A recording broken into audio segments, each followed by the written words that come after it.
तो नेक्स्ट जो आपको पढ़ना है उसमें लिखिए, हेडिंग डालिए आर्थिक प्रणाली, इकोनॉमिक सिस्टम, आर्थिक प्रणाली,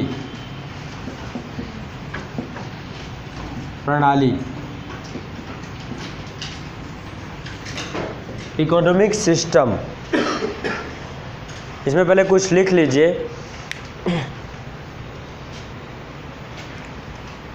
अब आर्थिक प्रणाली क्या है, कोई बताए यदि? क्या है आर्थिक प्रणाली?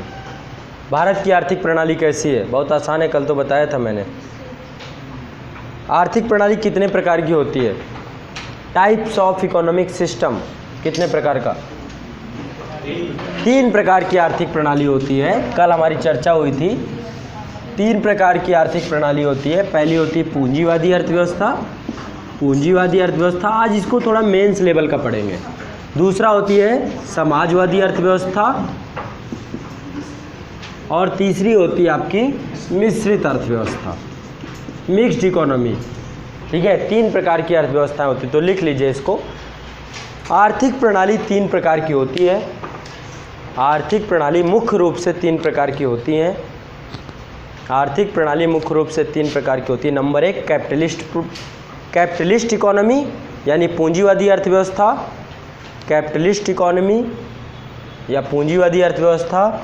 नेक्स्ट सोशलिस्ट इकोनॉमी यानी समाजवादी अर्थव्यवस्था, सोशलिस्ट इकोनॉमी यानी समाजवादी अर्थव्यवस्था। और नेक्स्ट मिक्स्ड इकोनॉमी यानी कि मिश्रित अर्थव्यवस्था, मिक्स्ड इकोनॉमी यानी कि मिश्रित अर्थव्यवस्था। नंबर 1 डालिए पूंजीवादी अर्थव्यवस्था।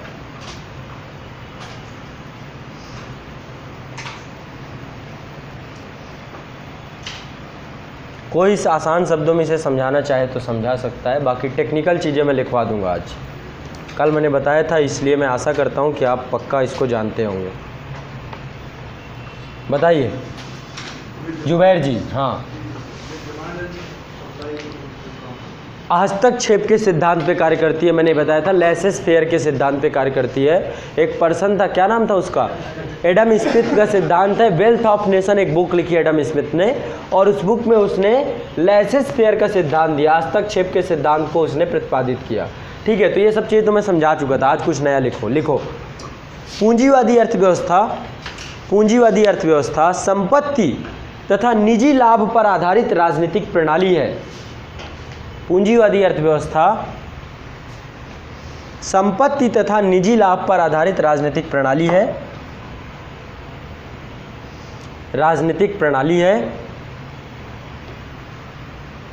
इस प्रणाली में कीमतों का निर्धारण, इस प्रणाली में कीमतों का निर्धारण मांग एवं पूर्ति, डिमांड एवं सप्लाई, इस प्रणाली में कीमतों का निर्धारण मांग एवं पूर्ति तथा बाजार की शक्तियों द्वारा किया जाता है। मांग एवं पूर्ति की बाजार की शक्तियों द्वारा किया जाता है। बाजार की शक्तियां क्या है? मांग और पूर्ति।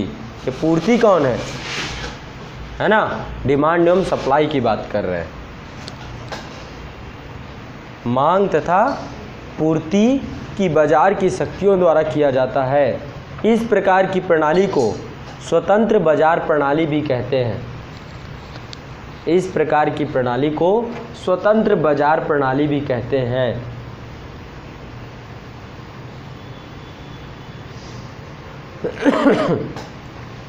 स्वतंत्र बाजार प्रणाली भी कहते हैं। यह प्रणाली उत्तरी अमेरिका, यह प्रणाली उत्तरी अमेरिका, जापान, ऑस्ट्रेलिया, पश्चिमी यूरोप आदि में उपस्थित है।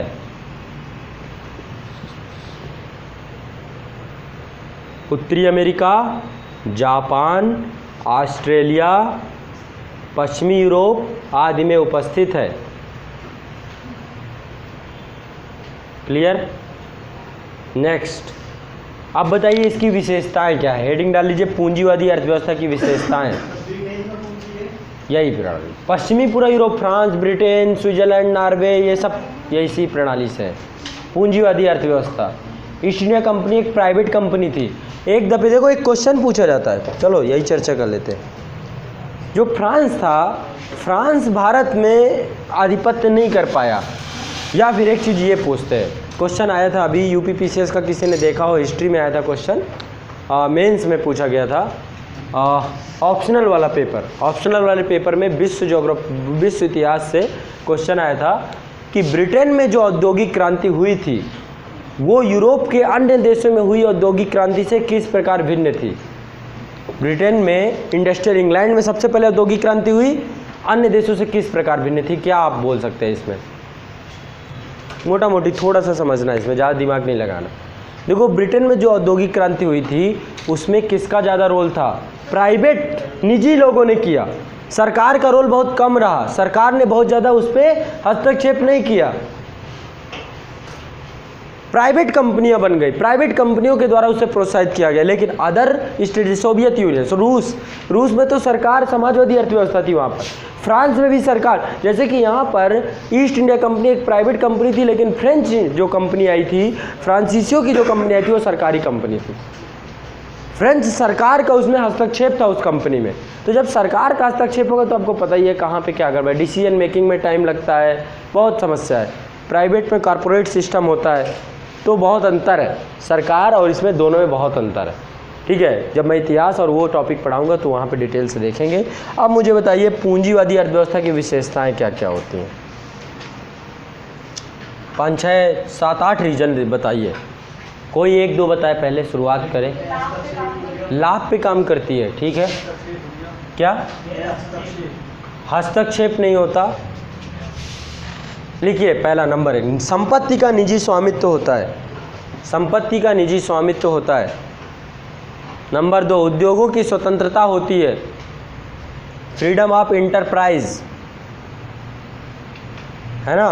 प्राइवेट ऑनरशिप, यानी संपत्ति पर निजी स्वामित्व होता है। नेक्स्ट, लाभ के उद्देश्य से उत्पादन किया जाता है, प्रॉफिट मूविंग ऑफ प्रोडक्शन होता है यहाँ पर, है ना, लाभ के उद्देश्य से उत्पादन किया जाता है।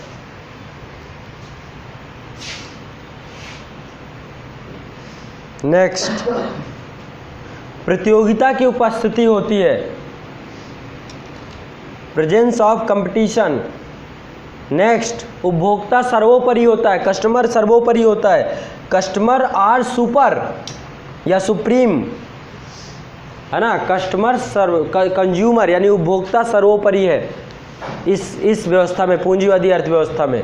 नेक्स्ट, आय का असमान वितरण होता है, आय का असमान वितरण होता है।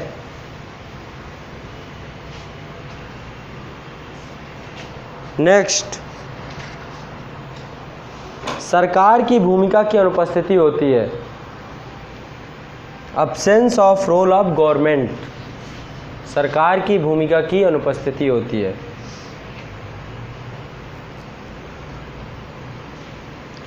पूंजीवादी अर्थव्यवस्था के लाभ लिख लीजिए, क्या क्या लाभ हैं इसके। ये तो विशेषताएं हो गई, अब लाभ और हानि भी लिख लेते हैं, दो दो बस बुलेट पॉइंट है, यही समझ लीजिए। हाँ, आपने जो फर्स्ट पॉइंट बोला है ना, संपत्ति का निजी स्वामित्व, हाँ, उसके साथ में कुछ और भी बोला था, उसके साथ में कुछ नहीं बोला था। उसके बाद उद्योगों की स्वतंत्रता अगला पॉइंट था, ठीक है। अब पूंजीवादी अर्थव्यवस्था के लाभ बताइए, लाभ क्या होते हैं पूंजीवादी अर्थव्यवस्था, किसी को पता है?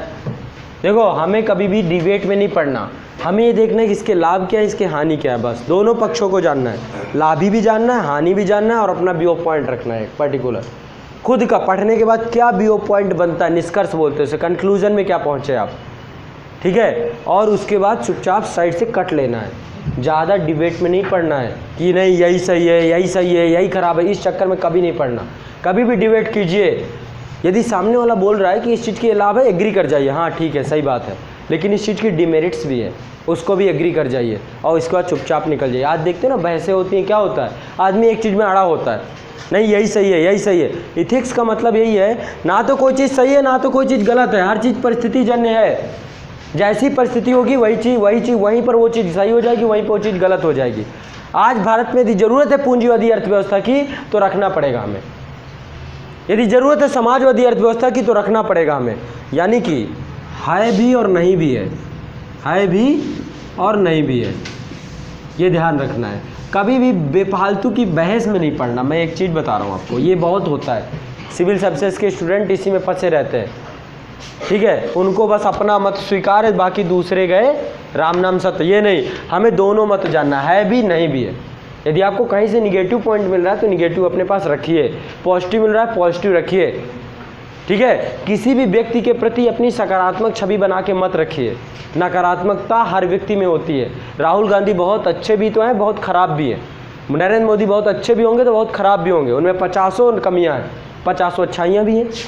केजरीवाल में 50 कमियाँ हैं, 50 बुराइयाँ हैं।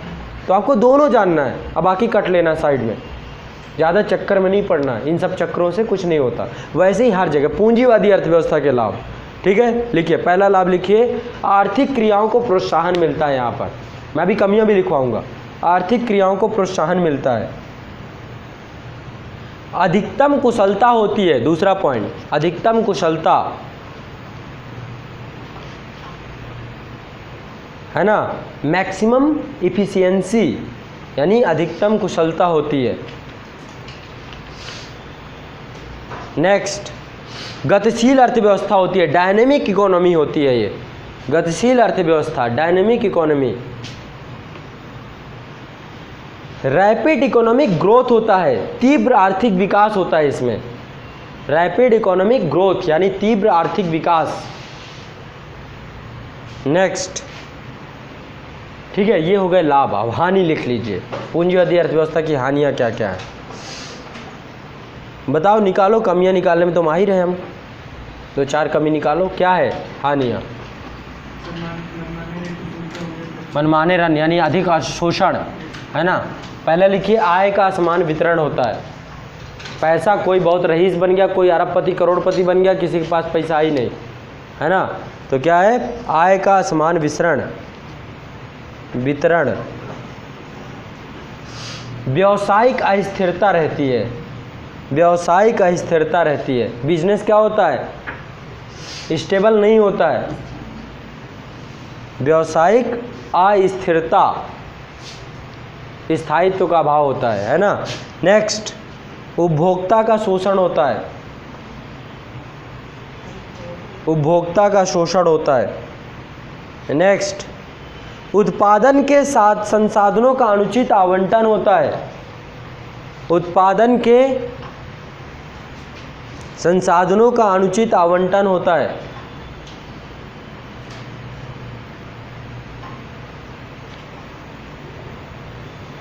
ये हो गई आपकी कैसी। नेक्स्ट, समाजवादी अर्थव्यवस्था। तो लाभ भी जान गए, हानि भी जान गए, बाकी अपना अपना देख लीजिएगा। समाजवादी अर्थव्यवस्था, बताइए इसको कोई प्रयास करे। प्रतिपादक कौन था समाजवादी अर्थव्यवस्था का? कौन? नहीं भाई, कार्ल मार्क्स को कहाँ से ले आए? वो साम्यवादी अलग विचारधारा है, साम्यवादी अलग विचारधारा है। समाजवादी और साम्यवादी जुड़ाव तो रखते हैं, लेकिन कार्ल मार्क्स इससे नहीं जुड़ा हुआ। एक पर्सन थे जॉन मेकार्ड किन्स, जॉन मेकार्ड किन्स, नाम सुना होगा, सुना है? यही है प्रतिपादक। इन्होंने एक बुक लिखी, जॉन मेकार्ड किन्स।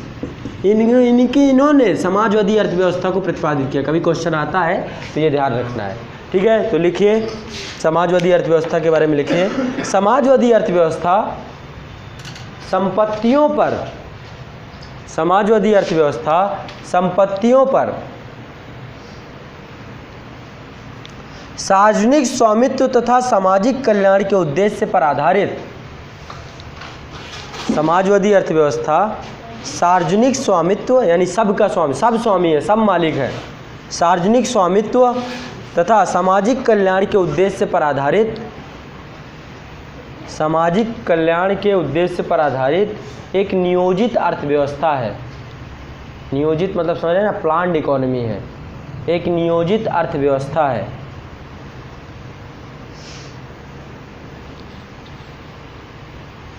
यानी कि प्लानिंग के साथ अर्थव्यवस्था चलती है ना। किस साल कितना करना है, कितना उत्पादन कृषि क्षेत्र में होना चाहिए, कितना, ये टारगेट बेस होती है। भारत में भी समाजवादी अर्थव्यवस्था 5 वर्षीय योजनाएं लाई गई थी ठीक है। तो समाजवादी अर्थव्यवस्था में संपत्ति का सबकी संपत्ति होती है।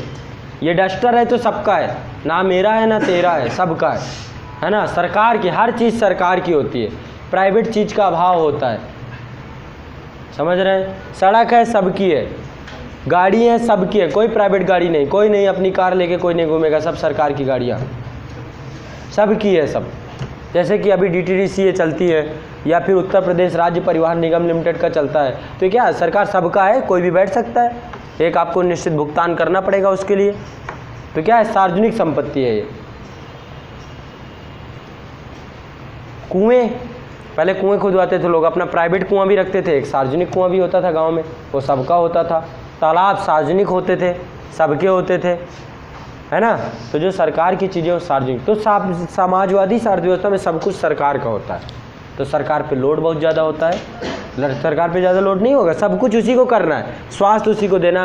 प्राइवेट स्कूल नहीं खुलेंगे, सब होगा तो सरकारी स्कूल होंगे बस, समझ रहे हैं। प्राइवेट अस्पताल नहीं होंगे, सब सरकारी अस्पताल होंगे। तो ये होता है समाजवादी अर्थव्यवस्था में, जो कि बड़ा है नहीं संभव। भारत इसीलिए मिश्रित अर्थव्यवस्था वाला देश है, हमने दोनों को ले लिया है, प्राइवेट भी है और निजी भी है, निजी भी है और सरकारी भी है, दोनों है। तो इसी में आगे लिख लीजिए, कीमतों का निर्धारण केंद्रीय नियोजन प्राधिकरण द्वारा किया जाता है। पूंजीवादी अर्थव्यवस्था में कीमतों का निर्धारण कौन करता है?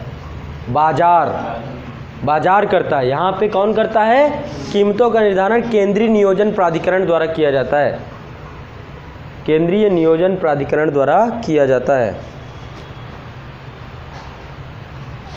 नेक्स्ट, समाजवादी अर्थव्यवस्था हंगरी, यूगोस्लाविया, बुल्गारिया आदि देशों में है, आदि देशों में है। कहाँ कहाँ है?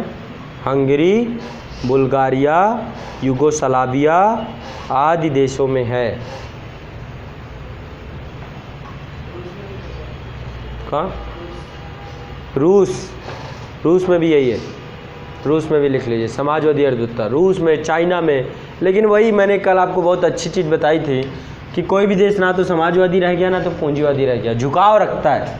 जैसे अमेरिका है, पूंजीवाद की तरफ झुका हुआ है बस, है ना तो कोई पूंजीवादी है ना तो समाजवादी है, झुका हुआ है। वहाँ पे भी समाजवादी सरकार सब कुछ कर रही है आज के टाइम पे, ठीक है। आगे नेक्स्ट लिखिए, समाजवादी अर्थव्यवस्था के विशेषताएं। विशेषताएं क्या हैं? क्या विशेषताएं हैं पता है? सब कुछ सार्वजनिक होता है। लिखिए, संपत्ति तथा उत्पादन के साधनों पर सार्वजनिक स्वामित्व। विशेषताओं में नंबर 1 पहला पॉइंट लिखिए, संपत्ति तथा उत्पादन के साधनों पर सार्वजनिक महत्व, सार्वजनिक स्वामित्व। Public ownership of property and factor of production, है ना, पब्लिक ऑनरशिप होती है यहाँ पर। संपत्ति तथा उत्पादन के साधनों पर सार्वजनिक स्वामित्व। नेक्स्ट, उद्यमियों को कोई स्वतंत्रता नहीं, उद्यमियों को कोई स्वतंत्रता नहीं, उद्यमियों को कोई स्वतंत्रता नहीं होती है, उद्यमियों को कोई स्वतंत्रता नहीं। क्यों होगी? सब सरकार का है। नेक्स्ट, समाज कल्याण का उद्देश्य होता है इसमें कि जनता को ज़्यादा से ज़्यादा लाभ हो, समाज कल्याण का उद्देश्य होता है। नेक्स्ट, कोई प्रतियोगिता नहीं होती, नो कंपटीशन, कोई प्रतियोगिता नहीं होती। नियोजन संयंत्र उत्पादन को निर्देशित करता है, नियोजन संयंत्र उत्पादन को निर्देशित करता है। नियोजन यानी प्लानिंग, संयंत्र उत्पादन को निर्देशित करता है। प्लानिंग मैकेनिज्म गाइडेड प्रोडक्शन, यानी उत्पादन होगा तो वो नियोजन के माध्यम से होगा, जो प्लानिंग बन चुकी होगी उसी आधार पे हमें उनको ग्रोथ में लाना है, समझ रहे हैं। नेक्स्ट, नियोजन संयंत्र उत्पादन को निर्देशित करता है। नेक्स्ट, व्यवसाय की स्वतंत्रता पर बाध्यता, व्यवसाय की स्वतंत्रता पर बाध्यता समाजवादी अर्थव्यवस्था में। नेक्स्ट, आय की असमानता में कमी, आय की असमानता कम होती है। सरकार की पूर्ण भूमिका होती है, सरकार पूरी तरीके से क्या होता है, complete role of government, complete role of government. Next, ये हो गया आपका विशेषताएं। अब लिखिए समाजवादी अर्थव्यवस्था के लाभ। छूट रहा है, छूट रहा है, लास्ट वाली लाइन छूटेगा, अभी तो शुरुआती लक्षण में छूटता है, यही होता है, तैयारी करने का ये प्रारंभिक लक्षण है आपका। छूटने दो, अभी एक समय आएगा किसी गति में लिखोगे, मत सोचो छूट गया जाने दो, कुछ तो कुर्बान करना ही पड़ेगा। 2-4-10 लाइनें ना सही है ना, लेकिन स्पीड तो बढ़ जाएगी और बढ़ेगी। मैं बार बार बोलूँगा, 10 बार बोलूँगा तो भी छूटेगा, ठीक है। अच्छा है कि एक ही बार बोला जाए, ठीक है, नहीं दोहराया जाए। नेक्स्ट, लाभ नंबर 1, संसाधनों का इष्टतम उपयोग, संसाधनों का इष्टतम उपयोग,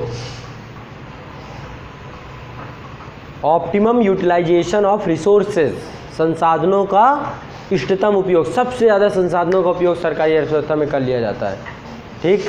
नेक्स्ट, उपभोक्ता आवश्यकताओं की संतुष्टि, उपभोक्ता आवश्यकताओं की संतुष्टि, क्योंकि उत्पादन किस आधार पर होता है, समाज की आवश्यकता के आधार पर उत्पादन किया जाता है, इस कारण से उपभोक्ता आवश्यकताओं की संतुष्टि, सेटिस्फेक्शन ऑफ कंज्यूमर नीड्स, है ना, कंज्यूमर की जो ज़रूरतें हैं उसको सेटिस्फाइड कर दिया जाता है इस अर्थव्यवस्था में। उपभोक्ता आवश्यकताओं की संतुष्टि। नेक्स्ट, आय तथा धन का समान वितरण, equal distribution of income and wealth, है ना, आय एवं धन का समान वितरण, आय एवं धन का समान वितरण। नेक्स्ट, हानियाँ लिख लीजिए, समाजवादी अर्थव्यवस्था की हानियाँ।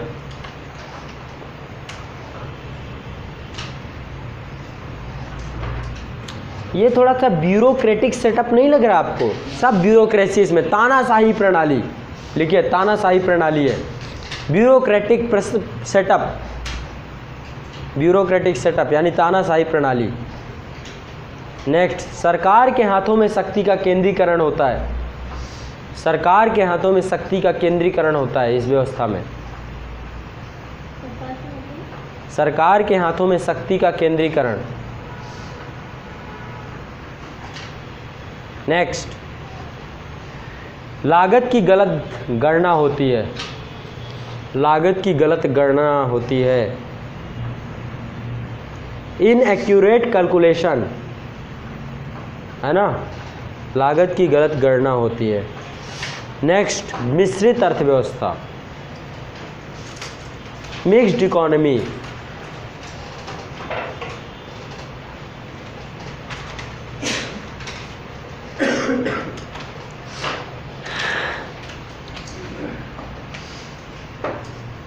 ये क्या है, दोनों का समन्वयित रूप है, ठीक है।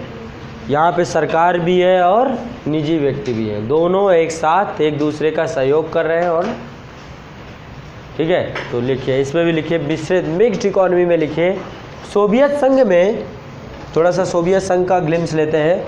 सोवियत संघ में समाजवादी अर्थव्यवस्था है, सोवियत संघ में समाजवादी अर्थव्यवस्था थी, लिख लीजिए, है मत लिखिए अब, क्योंकि सोवियत संघ ना रहा, अब रूस रहा, है ना। सोवियत संघ में समाजवादी अर्थव्यवस्था थी, वहाँ उत्पादन के सभी साधनों पर सरकार का स्वामित्व था, या रूस में अभी है ये सारी चीज़ें, रसिया में अभी यही रूप है, वहाँ उत्पादन के सभी साधनों पर सरकार का स्वामित्व था तथा कोई निजी संपत्ति नहीं थी, कोई निजी संपत्ति नहीं थी।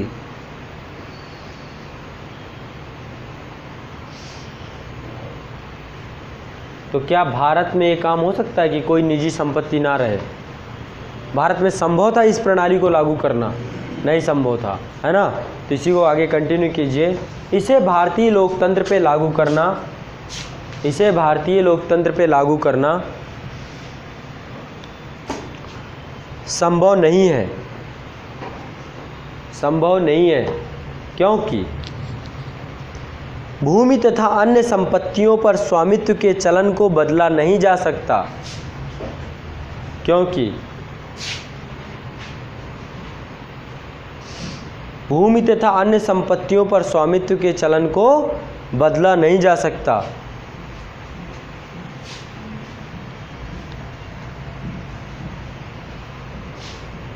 भूमि तथा अन्य संपत्तियों के स्वामित्व के चलन को बदला नहीं जा सकता। पता चला आपका घर आपका ना रहा, सरकार का हो गया, है ना, संपत्ति पर आपका एकाधिकार, ये सब भारत में नहीं था, पहले से ही नहीं था सिस्टम, तो ये चलन हम नहीं बदल सकते थे, इससे विद्रोह हो जाता, है ना। तो इसी को हमारे विचारकों, हमारे राजनीतिक थिंकर्स ने देखा और भारत में मिक्स्ड इकोनॉमी का कॉन्सेप्ट लेकर आए।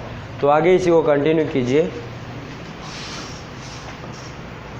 इसलिए सोवियत संघ जैसे समाजवाद अपनाना संभव नहीं था, इसलिए सोवियत संघ जैसे समाजवाद को अपनाना संभव नहीं था।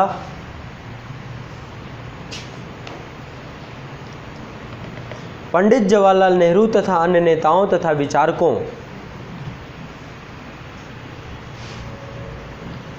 पंडित जवाहरलाल नेहरू एवं अन्य नेताओं तथा विचारकों ने पंडित जवाहरलाल नेहरू एवं अन्य नेताओं तथा विचारकों ने पूर्ण पूंजीवादी एवं पूर्ण समाजवाद के अतिरिक्त पूर्ण पूंजीवादी एवं पूर्ण समाजवाद के अतिरिक्त एक अन्य रास्ता निकाला, एक अन्य रास्ता निकाला। कौन सा रास्ता? बीच का रास्ता। भारत क्या है? बुद्ध की धरती है, मध्यम मार्ग, है ना। तो मध्यम मार्ग अपना लिया हमने। ना तो हम समाजवादी बनेंगे, ना हम सोशलिस्ट, ना तो कैपिटलिस्ट, हम मिक्स्ड इकोनॉमी बनेंगे। तो इसका नाम क्या दिया गया? मिश्रित अर्थव्यवस्था। ठीक है, छूट गया ना कंप्लीट? कहाँ पे? हाँ बताए ना। ना हम क्या, ना हम, आप ना, का, हा, चा, ची इन्हीं में रुकती हैं। हाँ, ना हम समाजवादी बन सकते, ना हम पूंजीवादी अर्थ बन सकते। इसके अतिरिक्त एक अन्य रास्ता निकाला गया जिसे मिश्रित अर्थव्यवस्था कहते हैं। ठीक है, अब इसका मुझे बताइए, मिश्रित अर्थव्यवस्था में क्या है? सब जानते हैं, पूंजीवादी और समाजवादी यानी सरकारी और प्राइवेट दोनों की उपस्थिति होती है ना। इसकी विशेषताएं लिख लीजिए। विशेषताएं, पहली विशेषता, भूमि का स्वामित्व निजी तथा सार्वजनिक दोनों क्षेत्रों का होता है। भूमि का स्वामित्व निजी तथा सार्वजनिक दोनों क्षेत्रों का होता है।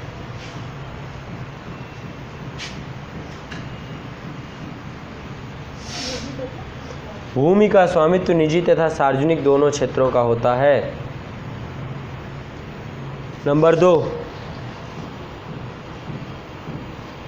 निजी क्षेत्रों के उद्यमों को स्वतंत्रता होती है। निजी क्षेत्रों के उद्यमों को स्वतंत्रता होती है तथा सार्वजनिक क्षेत्रों के उद्यमों को कोई स्वतंत्रता नहीं होती है। तथा सार्वजनिक क्षेत्र के उद्यमों को कोई स्वतंत्रता नहीं होती है।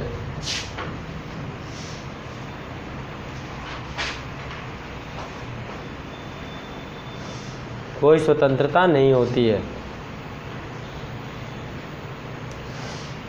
निजी क्षेत्र लाभ अर्जन के उद्देश्य से काम करते हैं, जबकि सार्वजनिक क्षेत्र, निजी क्षेत्र लाभ अर्जन के उद्देश्य से काम करते हैं। निजी क्षेत्र लाभ अर्जन के उद्देश्य से काम करते हैं, जबकि सार्वजनिक क्षेत्र समाज कल्याण के लिए काम करते हैं।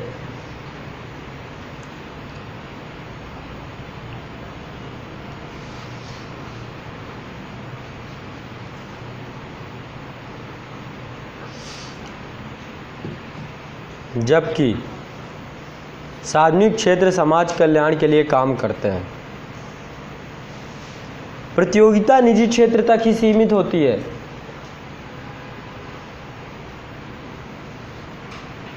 उपभोक्ता की प्रभुसत्ता होती है, उपभोक्ता की प्रभुसत्ता होती है।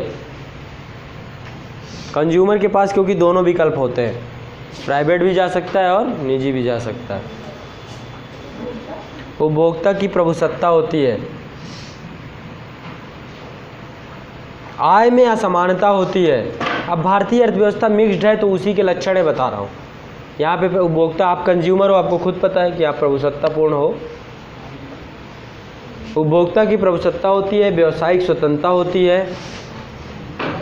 नेक्स्ट, आय में असमानता होती है।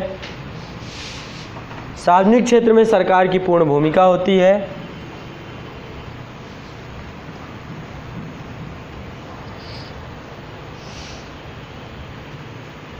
ठीक है, बाकी सब जानते हो आप। भारत की अर्थव्यवस्था है तो क्या बताना मुझे। इसके लाभ लिख लीजिए। लाभ क्या क्या है? Mixed, merits of mixed economy. क्या मेरिट्स हैं, क्या डिमेरिट्स हैं, इन्हें भी जान लेते हैं। ठीक है। नंबर 1, यह निजी उत्साह तथा लाभार्जन को पूरा विस्तार प्रदान करती है। यह निजी उत्साह तथा लाभार्जन को पूरा विस्तार प्रदान करती है। आप प्राइवेट खोल लीजिए, है ना, प्राइवेट स्कूल खुल रहे हैं खूब। निजी उत्साह तथा लाभार्जन को पूरा विस्तार देती है।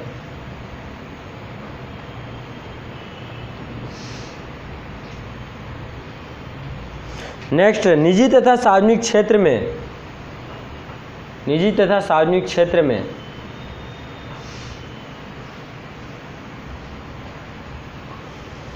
निजी तथा सार्वजनिक क्षेत्र में उपस्थित प्रतियोगिता से उत्पादकता अधिकतम हो जाती है। उपस्थित प्रतियोगिता से उत्पादकता अधिकतम हो जाती है। प्रतियोगिता, उपस्थित प्रतियोगिता से उत्पादकता अधिकतम हो जाती है। आर्थिक विकास नियोजन, नेक्स्ट पॉइंट है आर्थिक विकास नियोजन। आर्थिक विकास नियोजन विकास में स्थिरता तथा संतुलन प्रदान करता है। आर्थिक विकास नियोजन विकास में स्थिरता तथा संतुलन प्रदान करता है।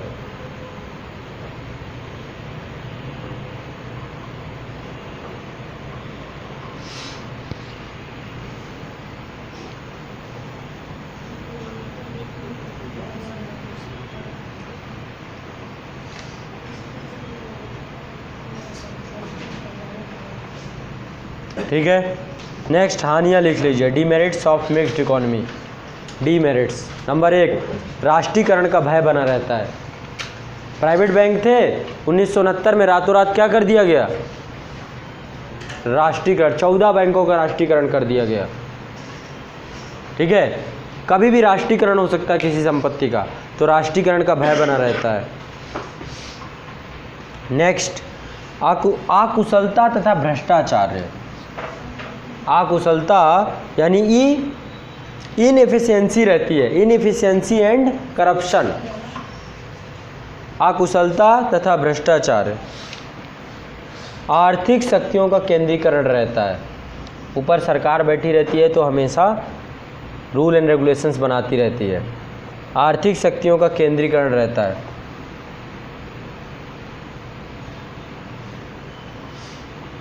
ना। क्या होता है? कंसंट्रेटेड पावर होती है यहाँ पे। इकोनॉमिक पावर एक जगह पे सेंट्रलाइज्ड होती है, कंसंट्रेटेड होती है एक जगह पे।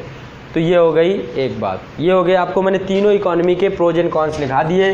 कैसा भी मेंस में आंसर आए, इन्हीं पॉइंटों को इंटर करना है और जो समझ विकसित हुई है उसी को लिख देना है। ये 5-6 पॉइंट डाल देंगे, खुश हो जाएगा एग्जामिनर। देखो, यूपी पीसीएस एग्ज़ाम जो अभी होगा या फिर कोई भी एग्ज़ाम आपका होगा, शुरुआती अभी ये चीज़ें पूछी जाएंगी क्योंकि अभी बिगिनिंग है इसमें, अभी पहली बार लिखित हुआ एग्ज़ाम, तो ये ऐसी क्वेश्चन आएंगे अर्थव्यवस्था से। इसलिए मैं ये चाह रहा हूँ कि कोई चीज़ छोड़ा ना जाए, हर चीज़ को एक एक करके देखा जाए। तो ये हो गया एक बात। अब हम कुछ टेक्निकल चीज़ों की तरफ धीरे धीरे मूव कर रहे हैं। ठीक है, कुछ टेक्निकल चीज़ें आप जानेंगे।